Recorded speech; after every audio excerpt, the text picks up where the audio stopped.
if anyone wants to comment. The person writes, quote, "I do not want a third party at my Delta, and I think the threat of a union," in quotes, "gets us more than having one." Delta, Jean I'll Marie? be happy to take that one.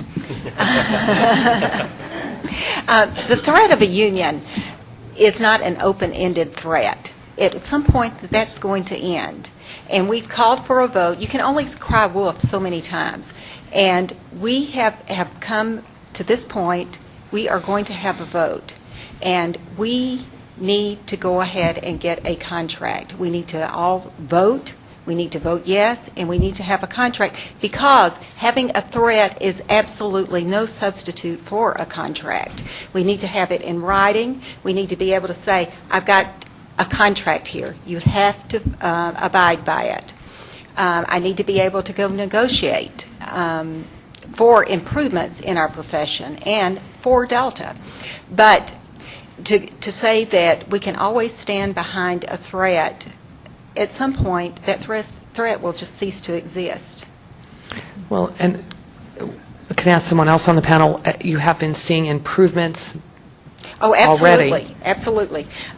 We've already gotten improvements just for the fact that we have started the momentum really rolling to get the vote out. They came through with some pay things. Somebody else chime in here. I was just going to say that this is another question that it sure sounds like a question that management might have submitted. Yeah. Because, you know, I don't know anybody who sees the threat as a substitute for a contract. Because we all know what happened the last time when the threat disappeared in 2002. We were slammed big time with no vote, no voice. And, I mean, you all remember the survey we filled out that was absolutely ignored. And so I think that, you know, this conception and this idea that, you know, the threat of a union is as good, as to Jean Marie's point, you know, it will not last forever, and where will we be then? And we've got hindsight. We know what they do when there is no longer a threat. They take things from us, and they take it indiscriminately. We're not able to go in and say, we know that you're having a hard time after 9/11. We are willing to work with you.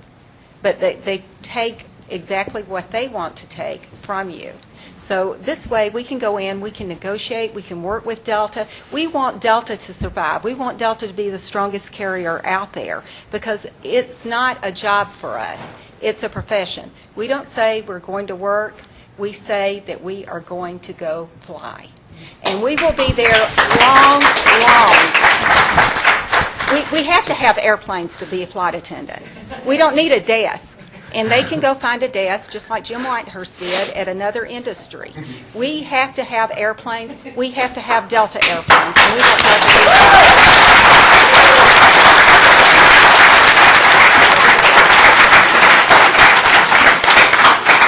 I would like to just ask you, do we look like a third party up here? I mean, really, I mean, I don't think you're going to find a more committed group of Delta flight attendants who are, you know, anxiously and proudly, you know, looking forward to representing their peers.